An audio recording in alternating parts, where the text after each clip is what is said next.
अस्सलाम वालेकुम dear students, कैसे हैं? उम्मीद करती हूँ आप लोग सब खैरियत से होंगे। जी आज हम डिस्कस करने जा रहे हैं lecture number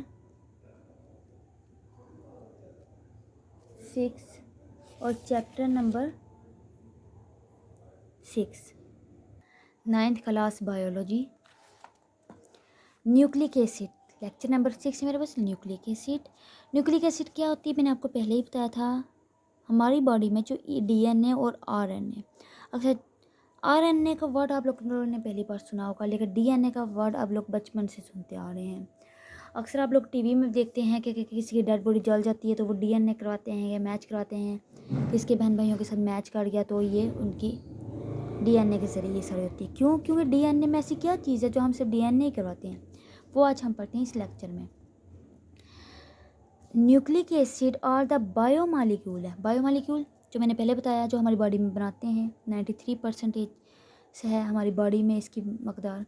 they are compose of this unit called the nucleotide.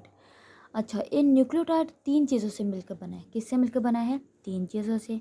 Pentose sugar, pentose मतलब 5 इसके अंदर कार्बन होगी, 5 कार्बन वाली शुगर।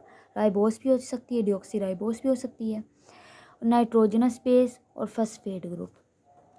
इसका हम स्ट्रक्चर देख लेते हैं न्यूक्लियोटाइड का।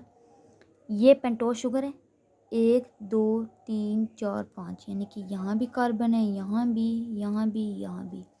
ये मेरे पास नाइट्रोजनस बेस है, ये उसका स्ट्रक्चर है। और ये मेरे पास फॉस्फेट ग्रुप है। न्यूक्लियोटाइड इसे इसका जनरल स्ट्रक्चर है।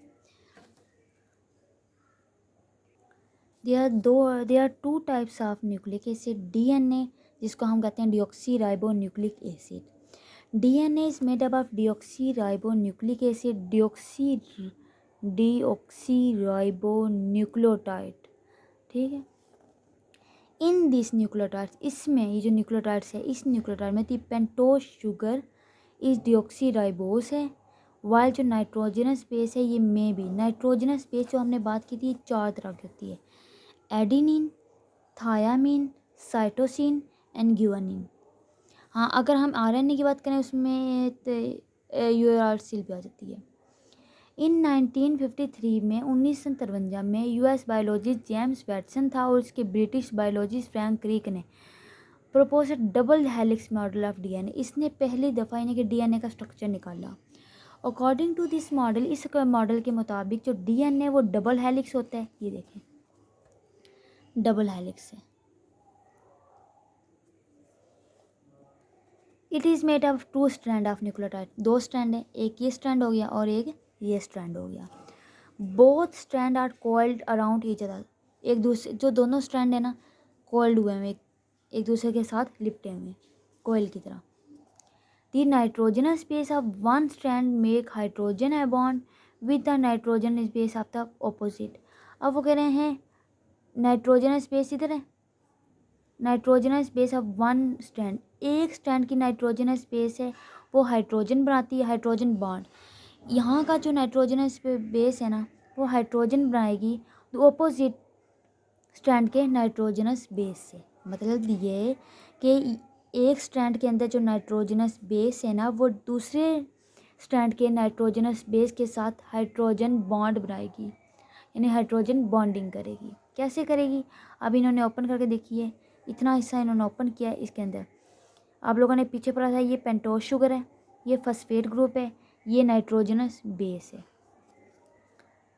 अगर बॉन्ड बनाएगा, ये नाइट्रोजनस बेस है, अगर साइटोसिन और ग्वानिन आपस में बॉन्ड बना सकते हैं, ठीक है, तो इसके अंदर कितना बॉन्ड होंगे? 3 बॉन्ड। कितने बॉन्ड होंगे? 3 बॉन्ड। और थायामीन हमेशा किसके साथ बॉन्ड बनाती है? एडेनिन के साथ। और इसके अंदर कितने हाइड्रोजन बॉन्ड होंगे? 2 हाइड्रोजन बॉन्ड होंगे। यहाँ आगे इसका जिक्र है। Pairing of nitrogen space is specific है। एडेनिन ऑफ वन स्ट्रैंड, ये फॉर्म पेयर बनाएगी थायामीन, यानी कि एडेनिन किसके साथ? थायामीन के साथ बनाएगी। और इसी तरह साइटोसिन किसके साथ बनाएगी? ग्वानिन के साथ। और 2 हाइड्रोजन बॉन्ड बनेंगे एडेनिन और थायामीन के दरमियान।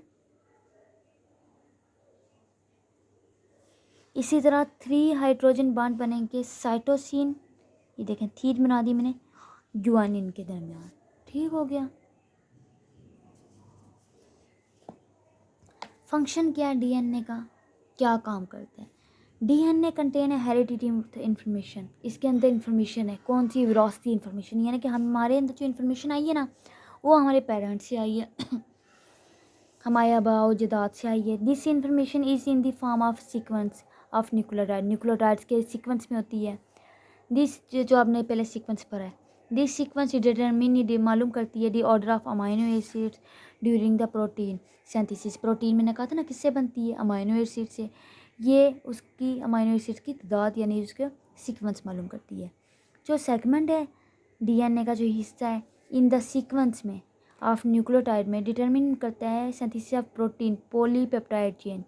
जब भी एक अमाइनो एसिड दूसरे अमाइनो एसिड से जुड़ता है तो किसके ज़रिए जुड़ता है, पॉलीपेप्टाइड बॉन्ड के ज़रिए। जब ये बहुत ज़्यादा बन जाती है तो पॉलीपेप्टाइड चेन बना देती है, जिसको हम क्या कहते हैं, जीन्स कहते हैं। हमारे डीएनए के अंदर हमारा असल में जो डीएनए ना वो किससे मिलकर बनता है, मैं आपको ऐसे बता दूं, प्रोटीन से प्लस क्रोमोसोम से। किससे, क्रोमोसोम। अब जो क्रोमोसोम है ना इसके अंदर, क्रोमोसोम्स के अंदर ऊपर जीन्स मौजूद होती हैं, सारी उस जीन्स के अंदर इंफॉर्मेशन होती है सारी। ड्यूरिंग डी रिप्रोडक्शन के अंदर के दरमियान डीएनए पास होता है from one generation to next. इसी तरह जो डीएनए है वो तमाम की तमाम इंफॉर्मेशन नेक्स्ट जनरेशन तक ले जाता है। ये था मेरे पास लेक्चर नंबर 6। उम्मीद करती हूँ आप लोग को समझ आया होगा।